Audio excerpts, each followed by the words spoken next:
Let's look at Gmail today. We'll do our quick intro and we'll do our tricks and features list that we usually do. If you want more detail, we'll take a full course on Gmail. There are a lot of good features in there. But today I'll give the quick intro and I'll show you some of the more interesting and special stuff that you may want to use. But if you ever have a question, something you do want to do and you don't know how to do it, you may be able to do it. So do some research to see if it is possible, and often it will be. So here we are in our Gmail account. When you do use Gmail, one thing you should do is familiarize yourself with all these settings. So go to settings, you see some of them are here, but you can go to all of them, see all settings.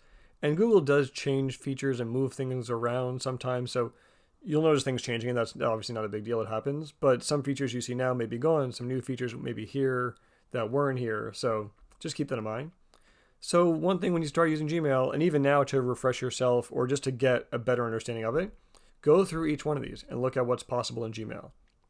General settings will have things like language and phone numbers and how to view your email and what happens in certain situations and a lot of stuff like that. Spelling corrections, grammar corrections. So just read through each one of these. Take your time, read through each one. We're not going to go through each one. It wouldn't make sense. You'd do it on your own.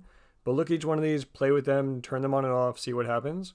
It's a lot of really useful stuff that you may not be using that might be able to save you a lot of time and make your life easier. One example is keyboard shortcuts, which is a way to jump around the inbox and do certain things. So if you're in the inbox, you can press C to compose an email.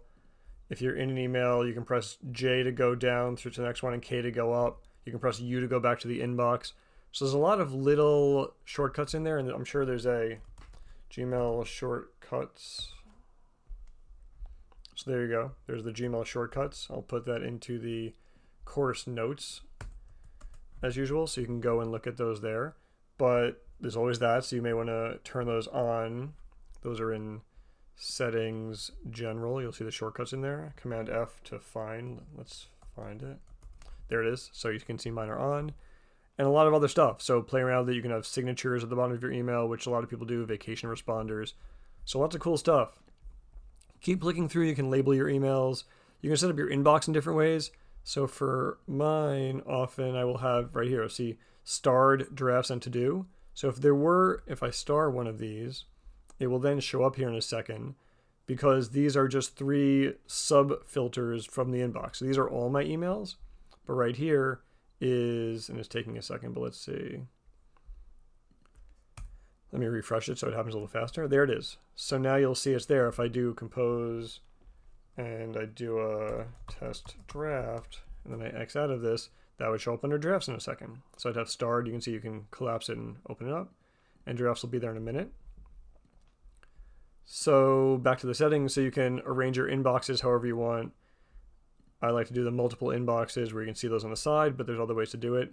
Check those out and try some. You can then customize how you have your multiple inboxes working. You can link it to other accounts with imports and filters and blocking things. You can forward to other accounts. There's other add-ons. There's Chat and Meet, which are other Google pieces of software for communicating through either a chat box or video or phone or things like that. Some other advanced settings that you should check out. Offline mode. This is a pretty cool one. If you don't have internet access all the time or it's not so good, you can turn this on. So that's a nice feature to add. And themes, you can change how your inbox looks. So spend some time with those. There's a lot of really cool features in there that some is just for fun and maybe just, again, not a huge amount of value, but just a nice thing to have. Some of these are really valuable. Shortcuts, how you arrange your inbox, templates for writing emails. There's a lot of really cool things like that that can save you time and reduce mistakes and all the good stuff we're going for in this course. So spend some time going through Gmail. It's a really common tool that a lot of the world uses, especially tech startups for running their business. So spend some time going through that. Same thing for the Compose. If you're in Compose, spend some time looking at all the features, right? This used to be send, now it has the drop down. If you want to schedule a send to send later, you can change the format, you can attach files, you can insert links or insert emoji or insert files or images. You can even have a confidential mode, which changes the way the email works. So you may want to read about that if you want to learn more. You can figure out how that works. And you can have signatures at the bottom. And again, with those little dots, just some more other features in there. So play with those, check it out, make sure you understand how Gmail works so you're doing the best job you can. There's my draft finally showed up. So I can delete that. I can unstar that, and those will then go away. So that's those features. And then the search. So search is really your friend. You can click here and do some cool searches, from to, subject, has the words, all these things. So these are really good ways to search your email. Use this. You obviously have basic search. You can just type in a word here and you can have search work and it'll come up fine. But you can also do from there, and you'll see it will write this advanced search for you. It'll say from and so on, and beer is just in the body. So it's a really cool way to find email quickly. I know I search my inbox all the time for stuff, and without advanced search, it would take forever. You can add to, you can add from, all those things. And as you might expect, Gmail advanced search, and there it is. And you can certainly see that's a theme in the course. I'll obviously put that in the course notes, but you can see this is a theme with the course of when you need to figure something out, you can search for it. It's probably out there. The answer's out there. So whatever task you are doing, ask yourself, could I do it faster? Can I do it better? Can I make fewer mistakes? Do I have to do it? Can I automate it in some way? These are really, really powerful tools for helping in your career, making you stand out at work, because if you are great at these things, you will be a go-to person for a lot of questions and help when people need it. So that's it. That's a quick intro to Gmail, to a lot of the features. Spend some time with it. Whenever something comes up, dig into whatever you want to improve on or optimize as you go.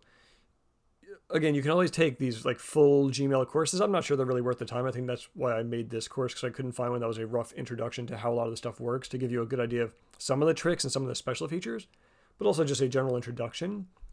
As things happen, though, as you do say, okay, I want a signature, I want offline, whatever it is you're frustrated about, whatever it is you want to fix, whatever you're spending time on that you don't want to spend time on, take a second and ask yourself, is there a better way to do this? That tip applies to everything we do in this course, and if you follow that, you will definitely do very well. Thanks.